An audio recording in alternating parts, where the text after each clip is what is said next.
all welcome. Tonight, one of the favorite faces we see around, because he always brings money to the town.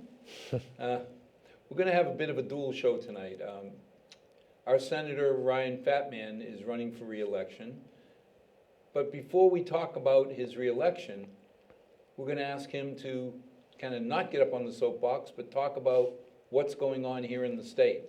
If we can get through it all, great. If not, we'll have him back and we'll talk about his re-election on another show. But let's start with an introduction.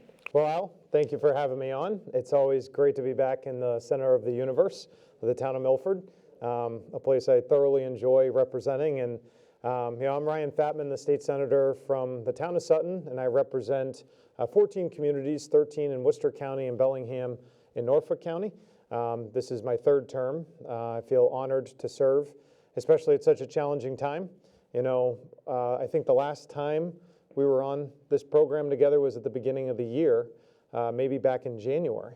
And, right now, hanging on the side of my ear here is my mask. You mentioned a favorite face. A lot of people don't see it these days because of the times we're living in, and obviously we're 6 feet apart. We're in Studio A, so we could be more than 6 feet apart. Yep, exactly. And it's a time filled with anxiety for a lot of people, whether you run an own business, whether you're a parent trying to send your kids to school, a teacher trying to understand how you teach kids remotely or safely in person. It's a tough time in general for our economy and our government and our people. So my concentration is trying to be a unifier, try to get to the bottom and get facts for people so that they understand how to operate in a safe way. If they're running a business, how can we make sure we support you? And, we've had a lot of outreach over the last 7 months in that regard. In March, the world changed, hopefully not forever, but it's a different time. And it's something that I think you have to approach with a big heart and an open mind. And you have to get the facts and do the best you can. Everybody's always trying to do the best they can. We talk about safety. Now, I'll admit we have a jaundiced view here in Milford. We've had 2 demonstrations concerning our police, both positive, supporting what they do for us. Yet, the trend around the country, this unfunding, stripping back the police, letting criminals out on the streets. What's going on here in our legislation? Well, that's a great question, and that's obviously a movement that's captivated a lot of people, like you said, nationwide.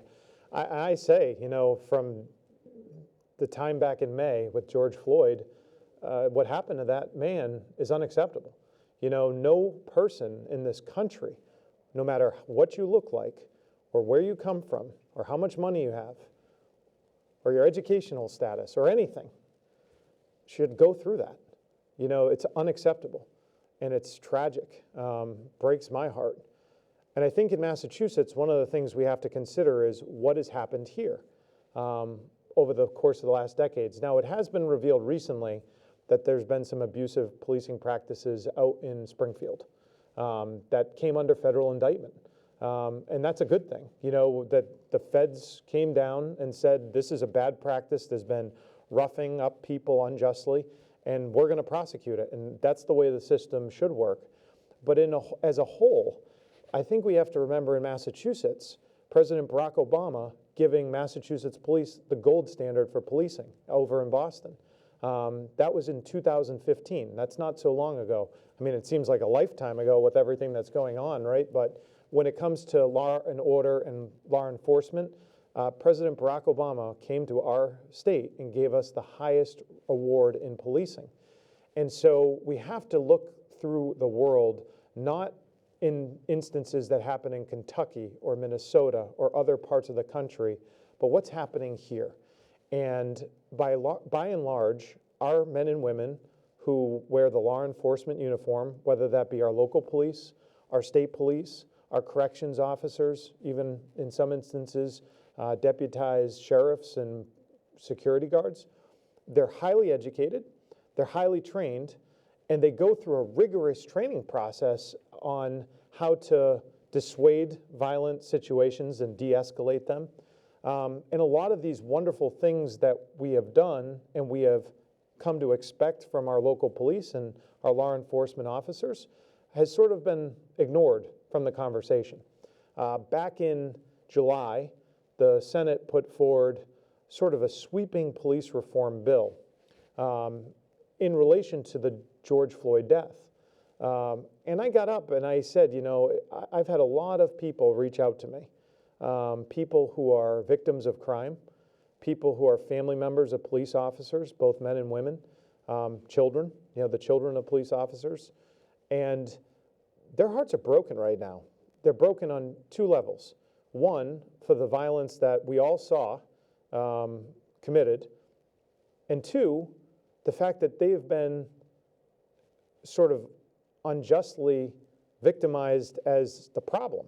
You know, Massachusetts police, by and large, have not been the problem, based on all the things that I just outlined with the training. Like, for example, chokeholds have been banned in our state for 20 years. Other policing practices dictate that that can happen, but not here in Massachusetts.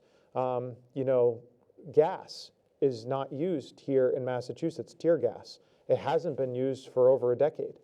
And yet those are some of the reforms that we're talking about in our state, but they're not problems here. They haven't been problems here. Of course, there's exceptions, right? Every once in a while, you're going to find a bad police officer, a bad law enforcement officer. And I want that person off the force. You want that person off the force. And most importantly, the police want that person off the force because that endangers their life and their career. And so I've been, you know, very supportive of what Governor Charlie Baker filed. Let's certify our police officers.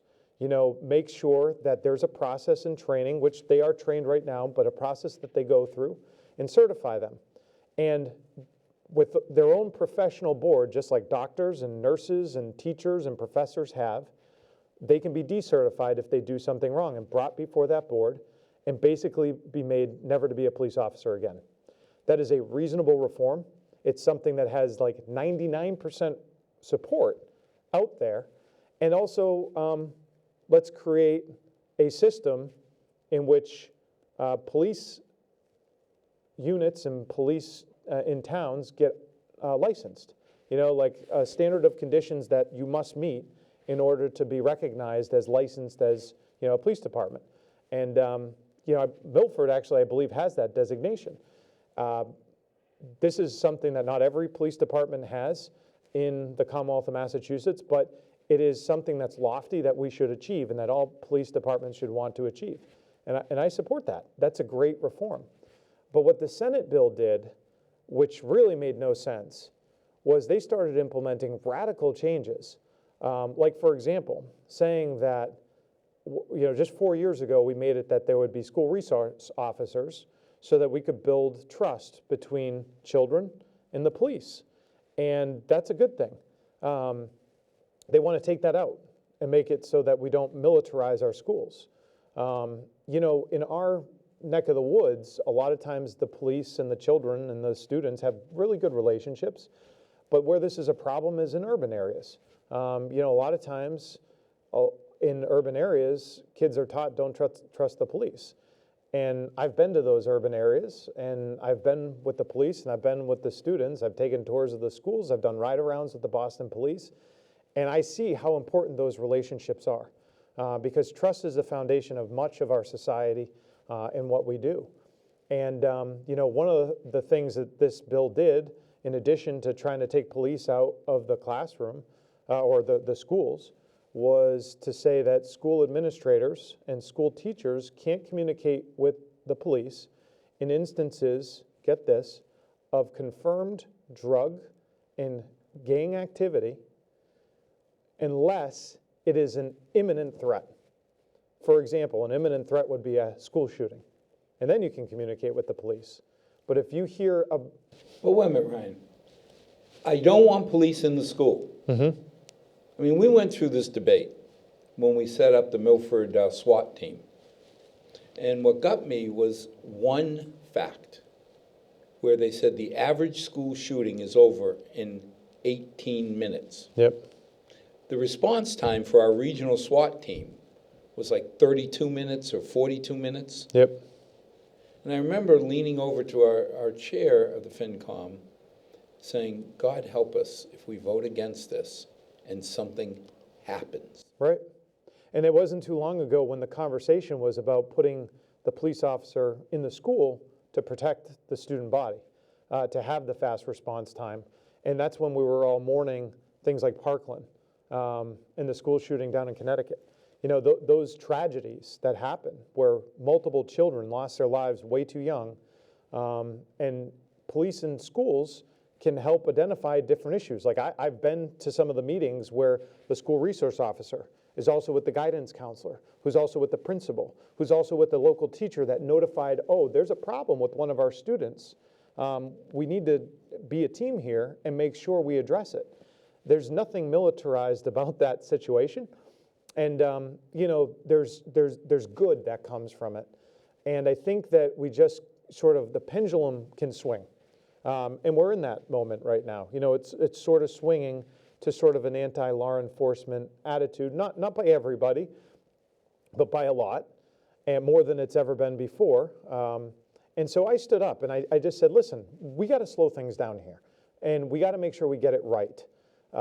Because if we get it wrong, there could be consequences of life and death, not just for the police officers, but for all of society. You know, the school children and the people who are victims of crimes, and people who are perpetrating crimes. We could create problems for them as well, you know, because for every action we create, there's an equal and opposite reaction, and we don't know the consequences of that. And I'll spell that out. So we get this police reform bill. It's sent to one of the committees that I serve on in Ways and Means. The Ways and Means Committee gets that at, I believe, 5:51 p.m. Sunday, July 5th. The day after 4th of July. I was going to say, is anybody around? It's 4th of July. It's 73 pages long.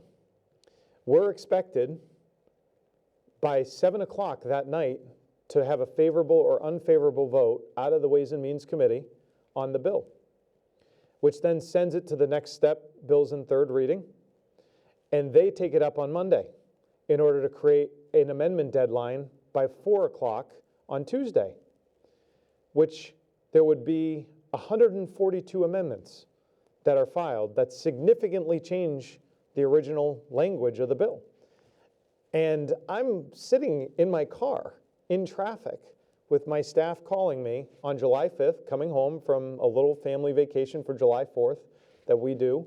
You know, there was no parades in town this year, so we went away. And it was kind of weird, to be honest, like sad too. Like we really do, I enjoy taking my kids right down the center of Milford and the big American flag draped over the center of town. It's just wonderful experience, and you know, that's just indicative of where we're at right now with society. But I'm sitting in traffic coming home, and I'm like, wait a minute, I have to read a 73-page bill in this amount of time? It's impossible. We have to make amendments. How are we supposed to do this?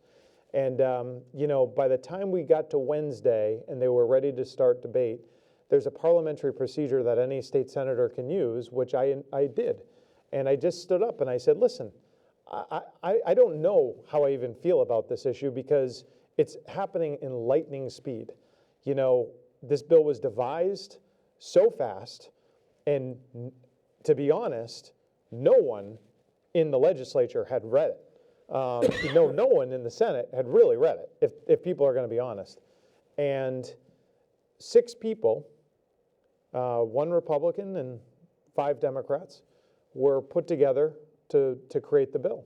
They're the only people who knew what was in it.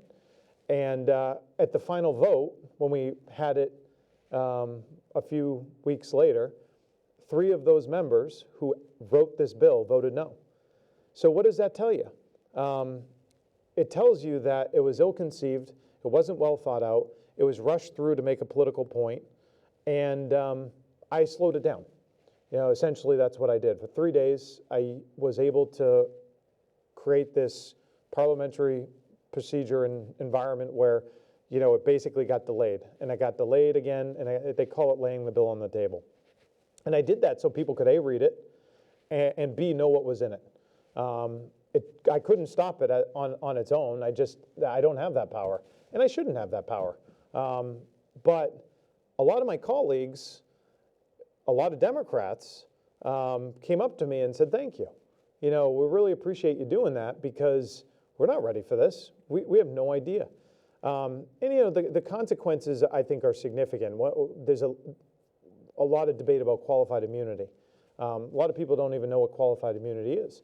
But it's essentially, in layman's terms, not to get into the legalese of it, it's a Supreme Court protected standard that indemnifies certain public employees, including people on the Finance Committee in Milford, from having civil legal action taken against them when mistakes are made. And that is actually reviewed in every instance by a judge. So it's not just like you can employ qualified immunity and stop any sort of prosecution. That's false. In fact, in the city of Chicago, in 2018, the Chicago Police Department paid out $208 million, I believe, $208 million in civil fines to victims that had been improperly handled when it comes to law enforcement and justice. That's a lot of money.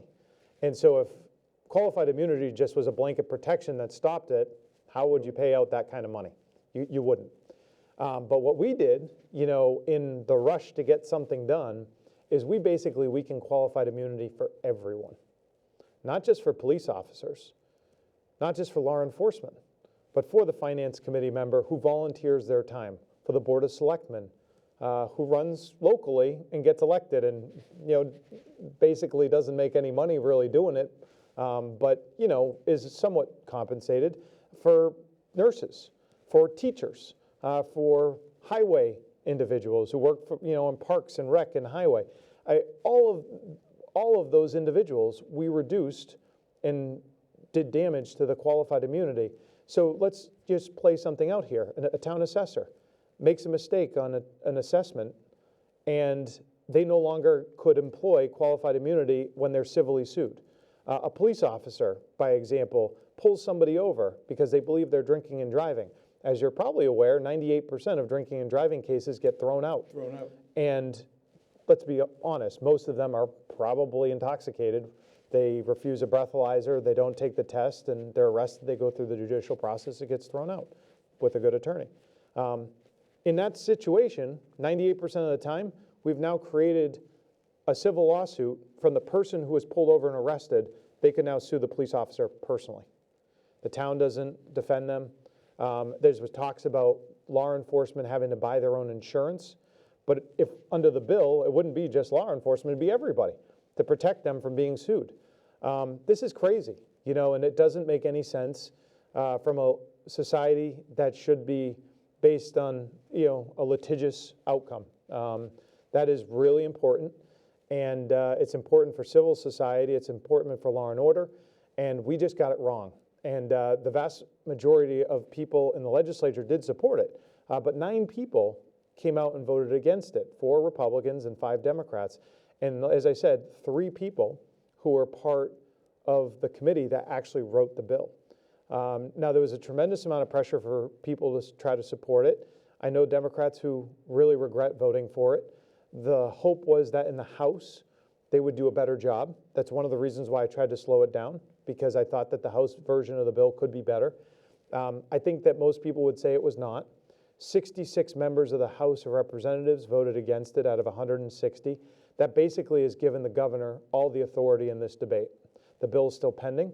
It's in a conference committee, the final stage, before it gets to the governor's desk.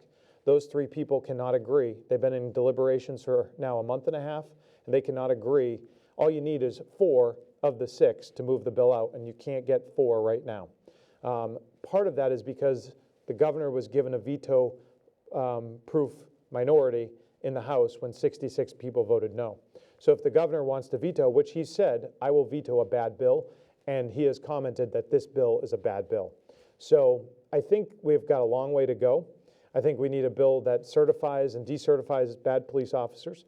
That would have actually handled all this terrible scandal that's happened in the state police with charging overtime and falsifying documents. With stealing. Stealing. They could have been decertified as police officers, and you would not have to worry about that situation that's been ongoing for over a year. So there's a lot to do here.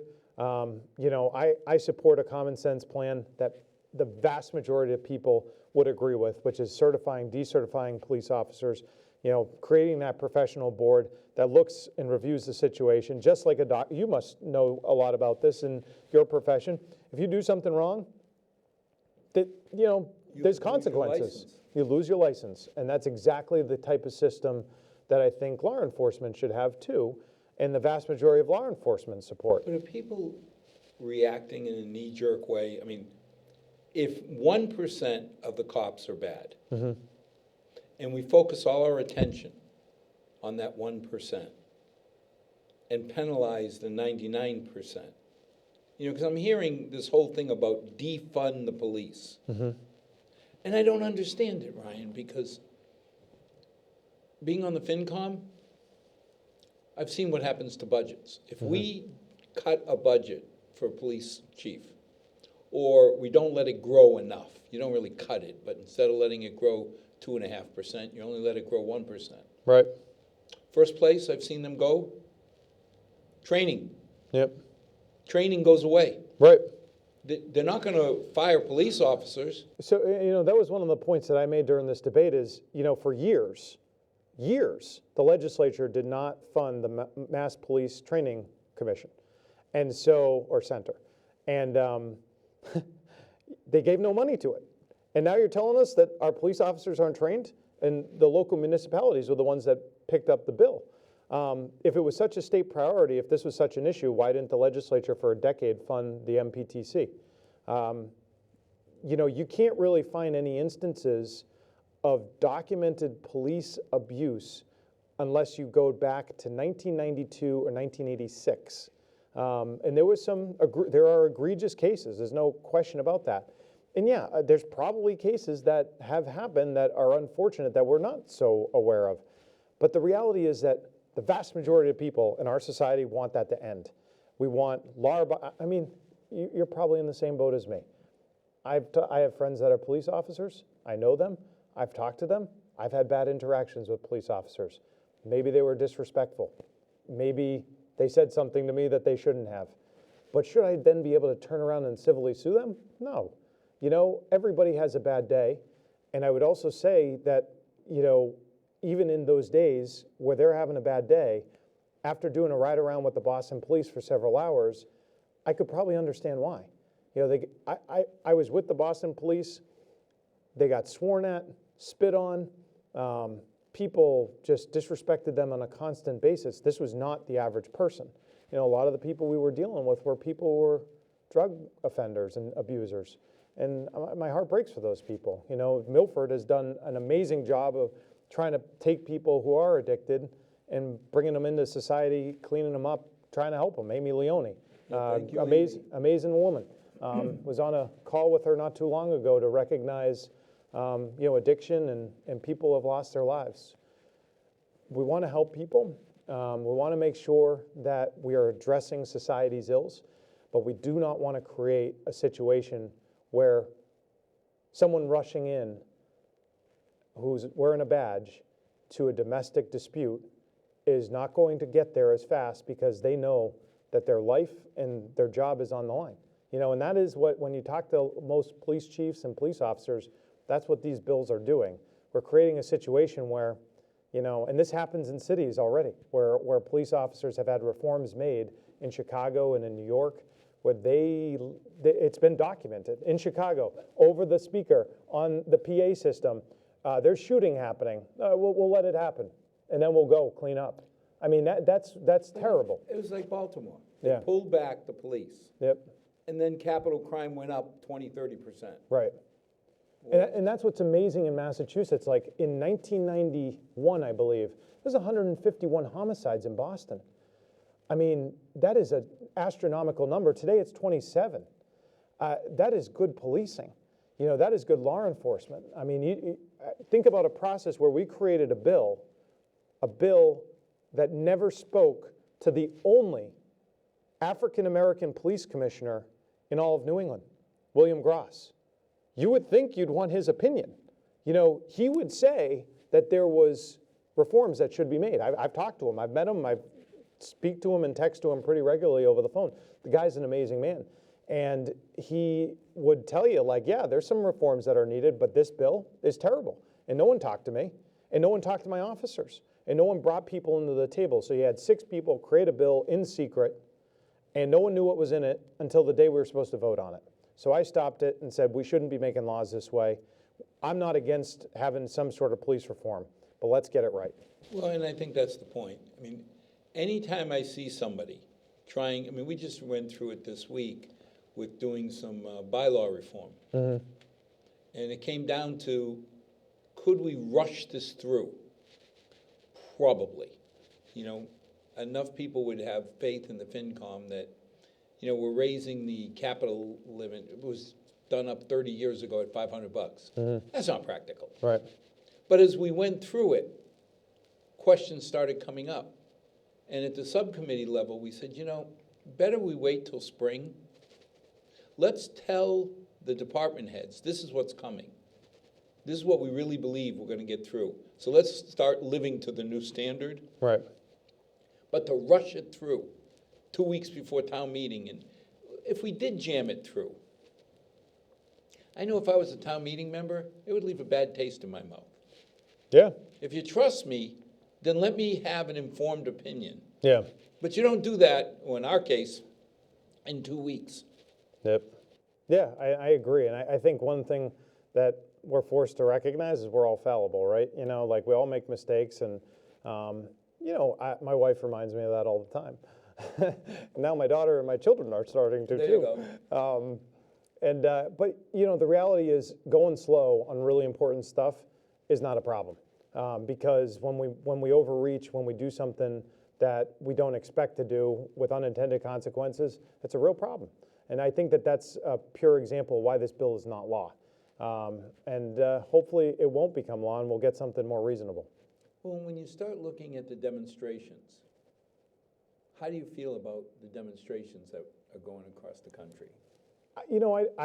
I support people who use their First Amendment rights, whether that be for injustice or whatever they want to say on Facebook or Twitter. I don't always agree with what people are saying, but it's like that old Voltaire quote. I disagree with what you say, but I'll fight to the death for your right to say it. And that's America.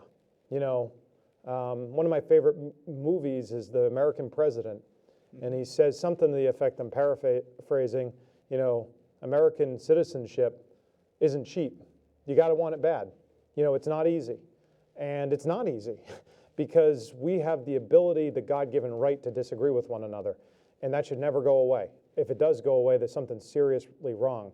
I support legal immigration. I have talked a lot about it over the course of my years being in the legislature. I don't support funding programs for people who come here the wrong way, but I find the silver lining in everything. And even with people who don't go the right way, they still want to come here. And that gives me a tremendous amount of pride. When people want to leave here, that's a big problem. Another thing, we talk about institutional racism or bias or whatever, and I think a lot about that. I do look at the world probably different than a lot of people, and maybe you do too, in just the sense that my background, I may not know what it's like to be a black man or to be a Hispanic woman or to be whatever, And I recognize, I need to understand that better, and I think we all need to listen. My mom always says you're given one mouth and 2 ears and use them proportionally. But I also think we have to recognize that all people from all walks of life go through tough stuff. And it doesn't matter necessarily, the way you look or how much money you make. People struggle all the time. If you start with, this person is American. Right. Who happens to be black. Right. This person is American, who happens to be Hispanic. And that's the foundation we must have. You've got to start with, this is an American citizen. Yep. And like you say, that pesky First Amendment, yep. Thank God it's there. Right. I may not like what you say, but the First Amendment gives me the right to be stupid. Yep. I can say, in your mind, stupid things. Right. because what you're saying may be stupid to me. Yeah, But as long as we respect each other and accept the fact that we're not going to agree on everything. right. I mean, I want my children to grow up in a tolerant and respectful and loving America. That's what I want. I think for a lot of people, the first time in their lives, they're really nervous about that. There's a tremendous amount of anxiety.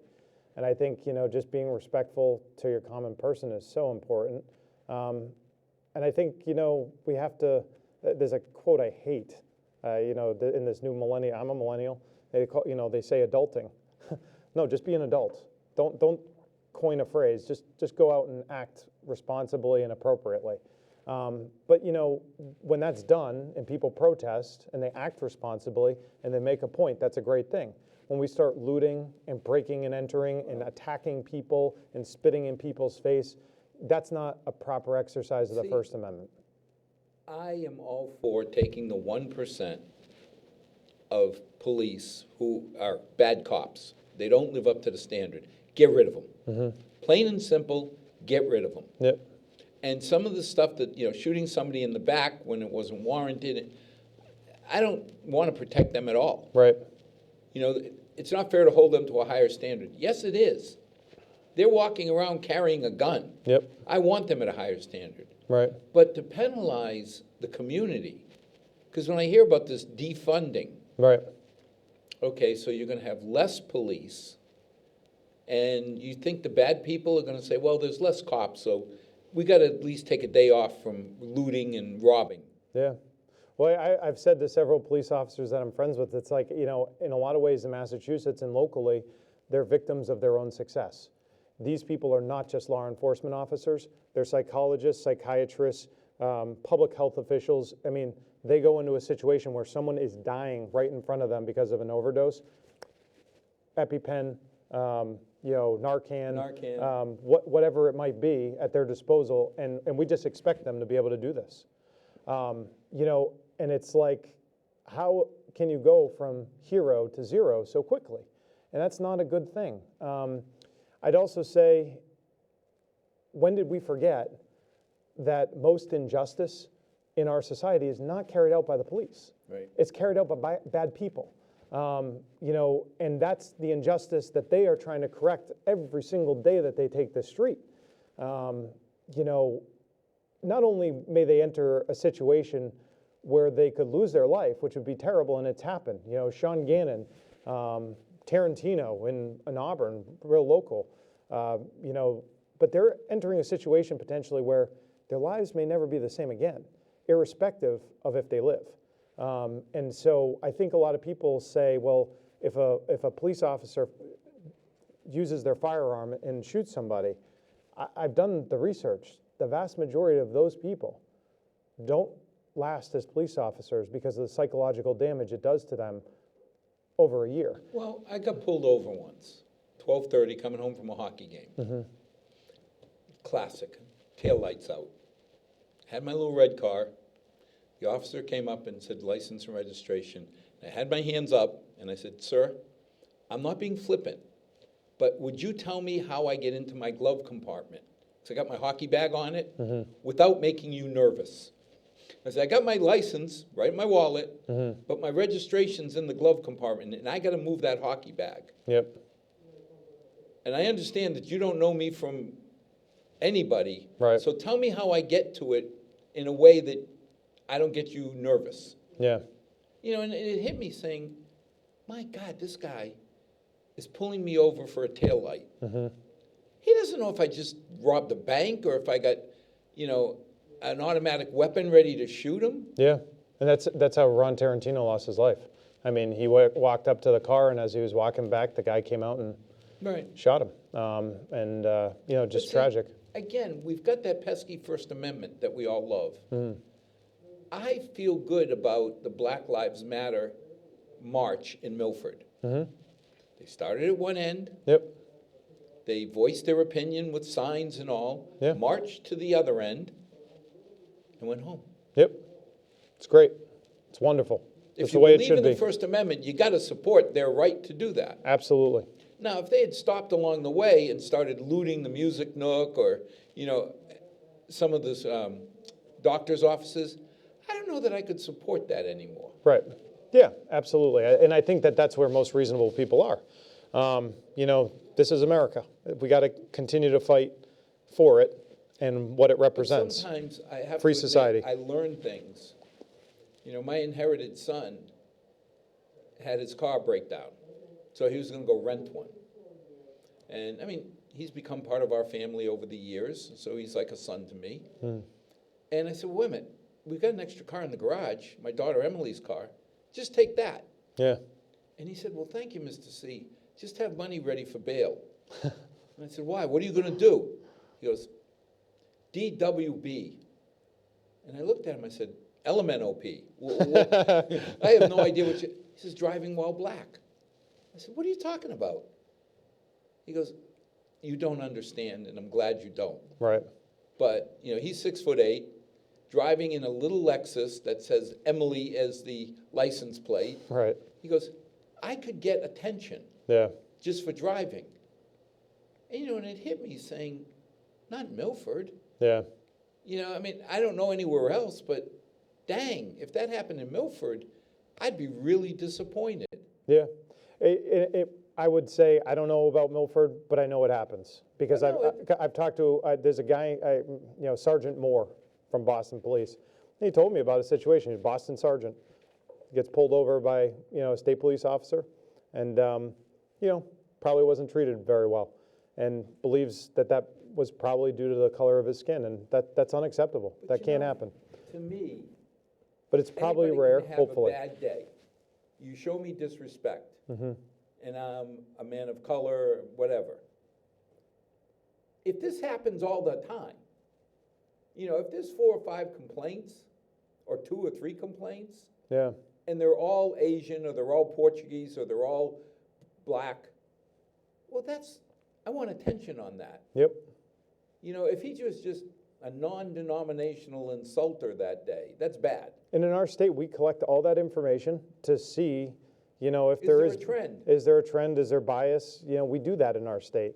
And you hope that there isn't a trend, and if there is, we need to address that, right? It's not right. You mentioned the bail, you know, for your adopted son. Maybe you could help me with this whole idea of bailing out sex offenders. Yeah. What are you doing? So basically, I'm not doing it. You know, this is where I think that pendulum that I was talking about has swung in a direction where we're not thinking through the consequences. You know, the bail fund, the Massachusetts bail fund, there's bail funds all across the country.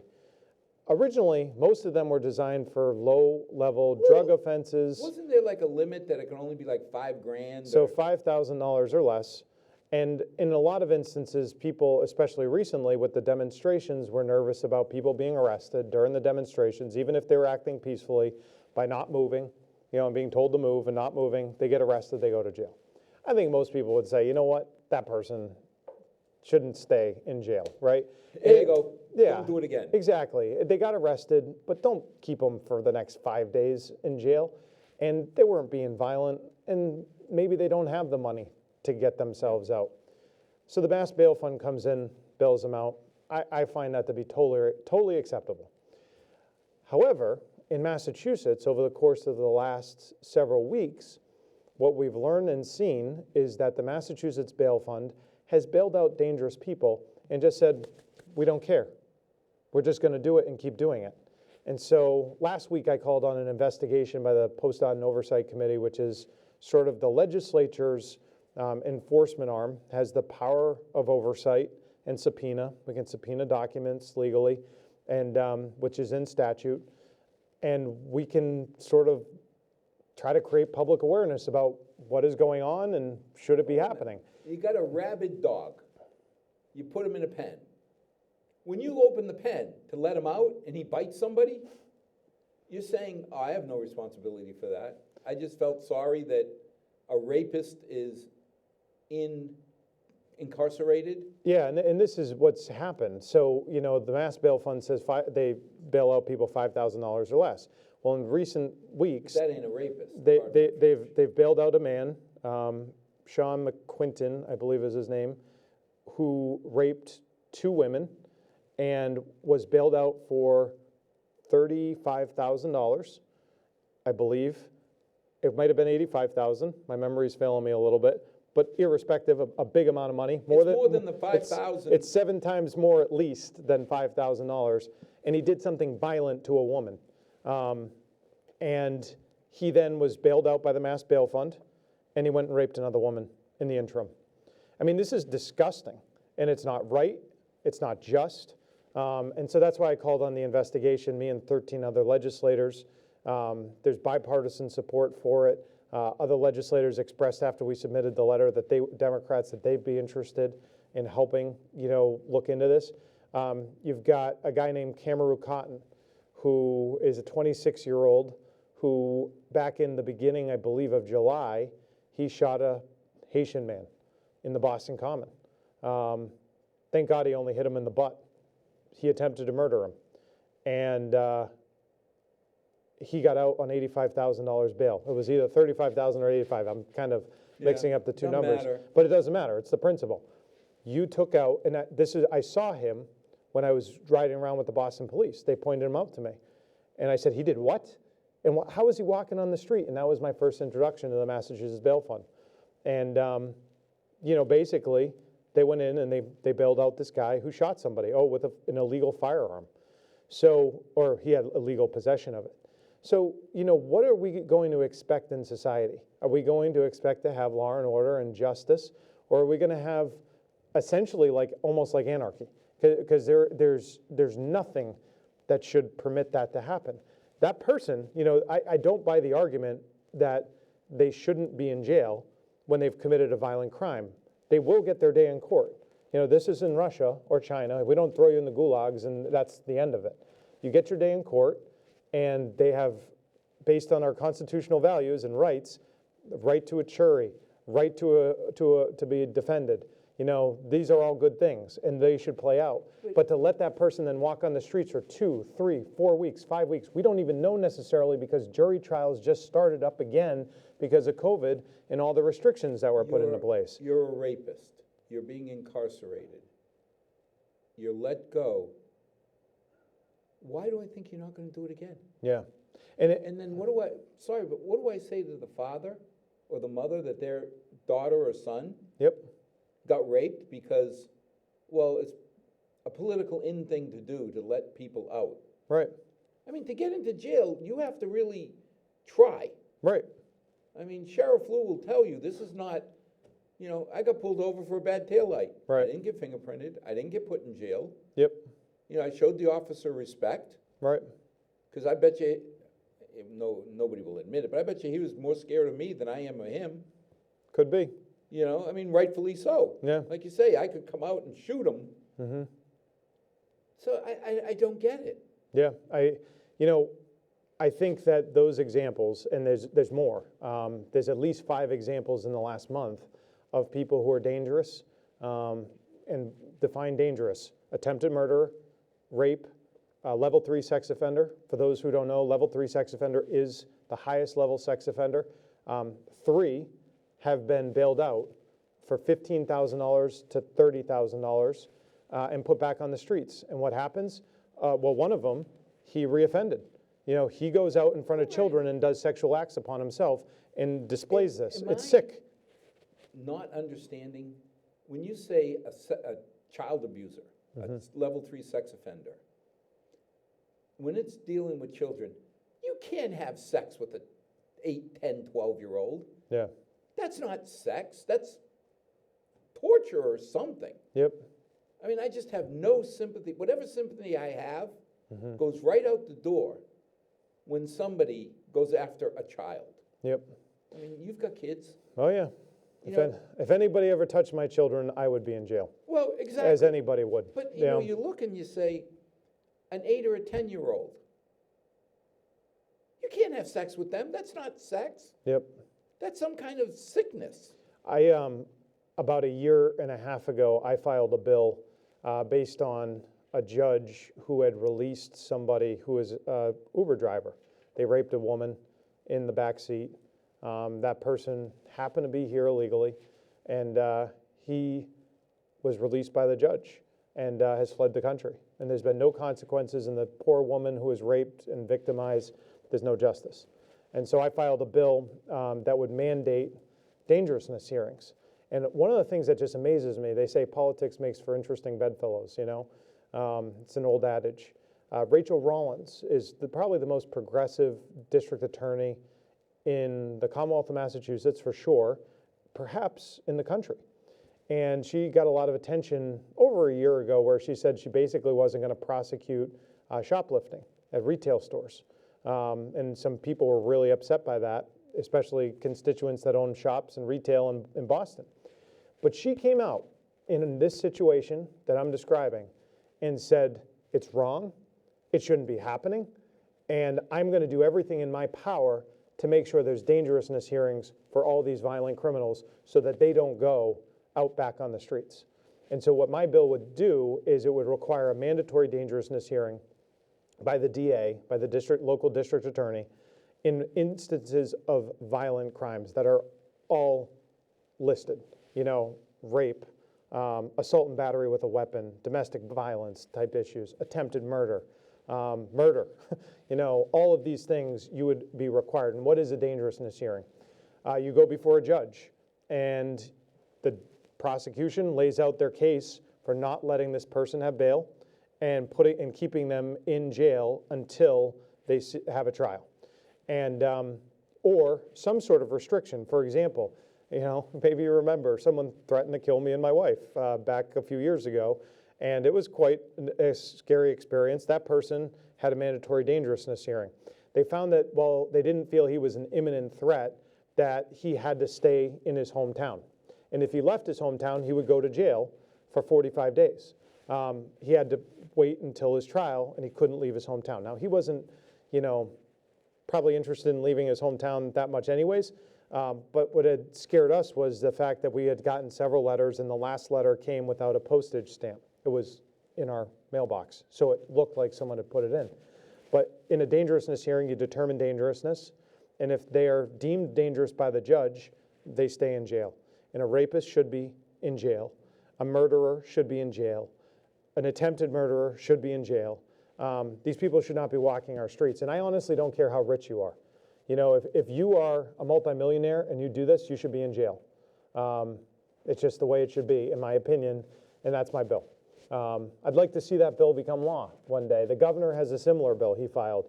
Not as extensive as some of the charges that I have on there, but, you know, for example, weirdly, in my opinion, that man who allegedly raped the woman who is the Uber driver, he actually he wouldn't qualify for the dangerousness hearing under the governor's bill.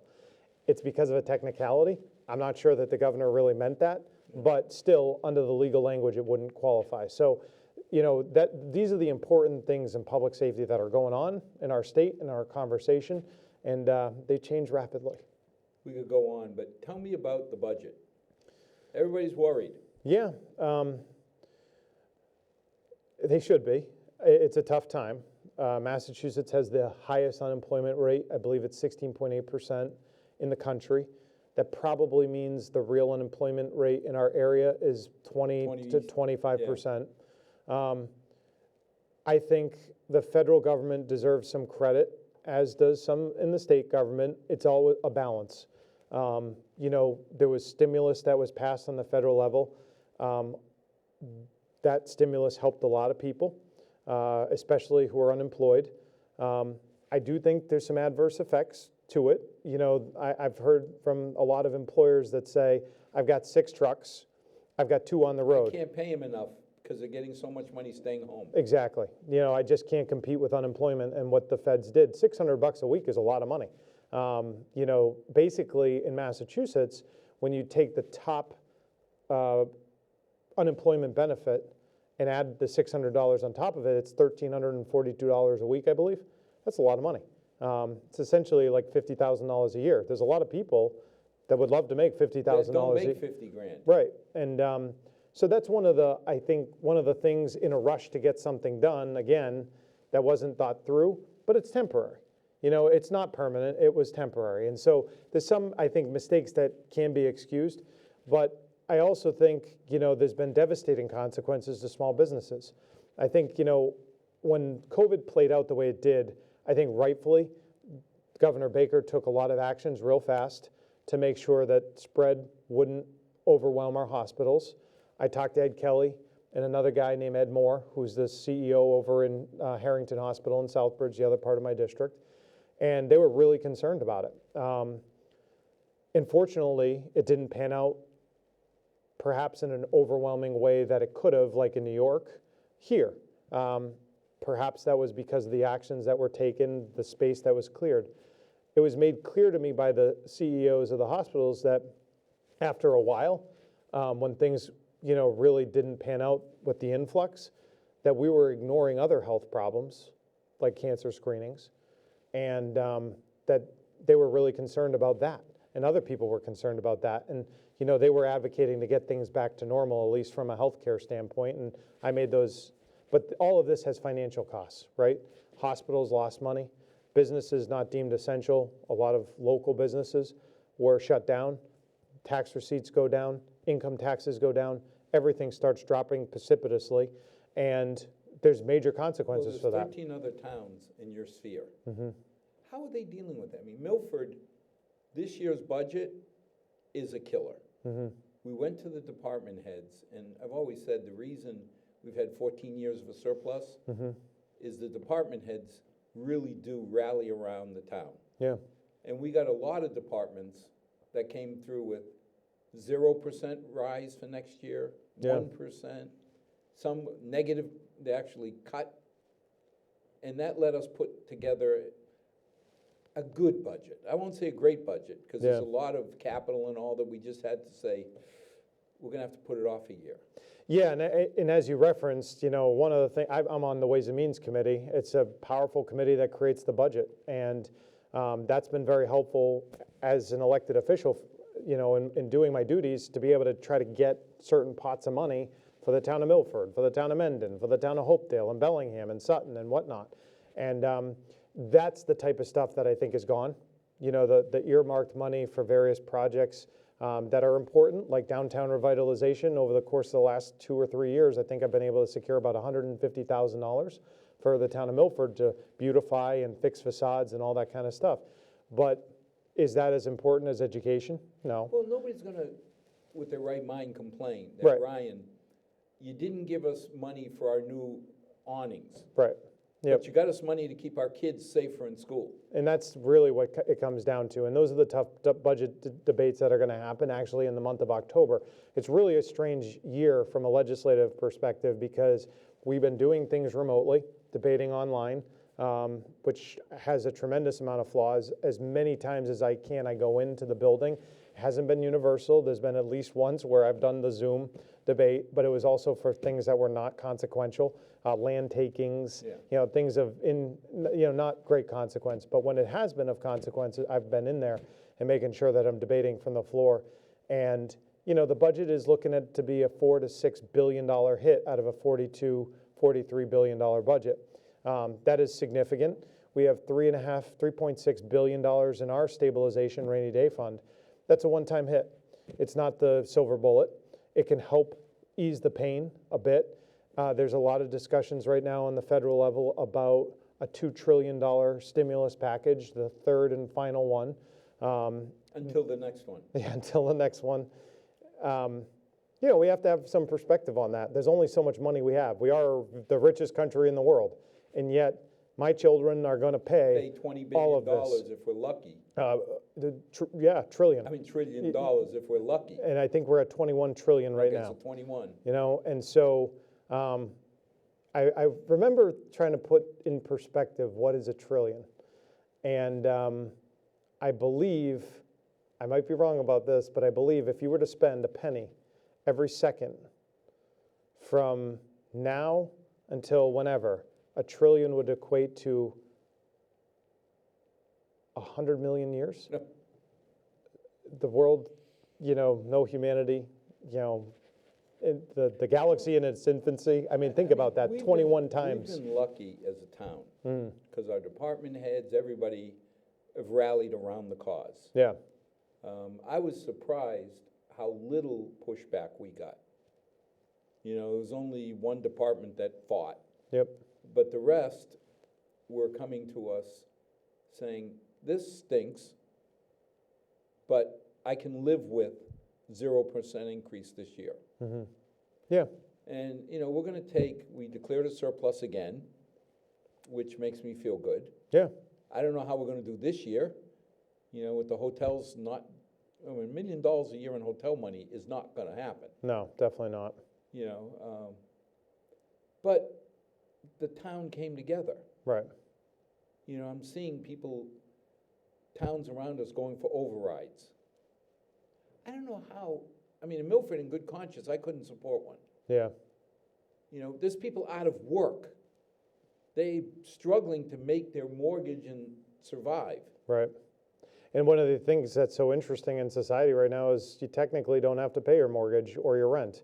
And there's a moratorium on that, you know, at least from an eviction standpoint and a foreclosure standpoint. And, you know, that complicates things. I've heard from a lot of realtors and people who are property owners, you know, just saying that this is really putting us in a difficult position, and it's building, you know, And they pick on the large companies who have tens of thousands of apartment buildings. I worry about the people who have a duplex. Right. Then that's their And retirement. it's a retirement, they use the money to pay the mortgage. Right. Well, even if the banks delay when you pay, that Yeah. interest is still racking up. Oh, yeah. Or it's a situation where a senior couple who may own that home, it supplements their Social Security benefits. Yeah, that wild $1,300 that they're supposed to live on. Yeah, and I mean, it's, so things are tough in society. That's gonna play out in the budget. My hope is that a combination of the stimulus money on the federal level, plus increased economic activity as we continue to open in the state, plus, which, you know, that's not something we should bank on, but that is a hope, plus stabilization, plus good budgeting practices on the local level like Milford has led on, can help ease the pain. Well, in all transparency, I made you a promise that we'd do half of a status and half about your reelection. Yeah, I blew it. I have no problem. We're going to have to invite you back. I'd love to be back. So you'll have a chance to talk about your election campaign. Like everything else, it takes the residents of these towns. You know, you can point to the FinCom, you can point to the selectmen, school committee. There's a handful of people. The people who make it work are the ones who came through this year and said, we understand Milford's hurting. We'll take a 0% increase on our budget. Yeah. Which is really a 2-3% cut due to inflation. We understand I can't fill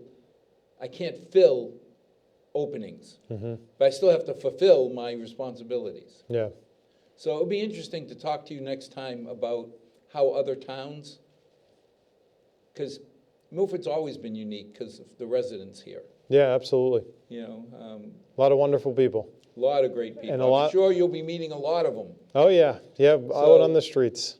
As we come to the end, as always, we'll talk about election strategy and platforms on our next meeting. But to our 6 loyal viewers, as always, may God bless. May tomorrow be a better day than today.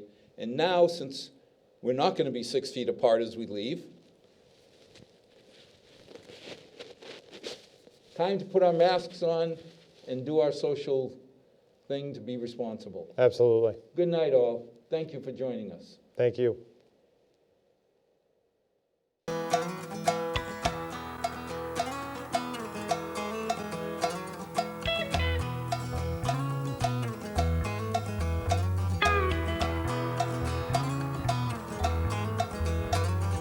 Not too long since I've been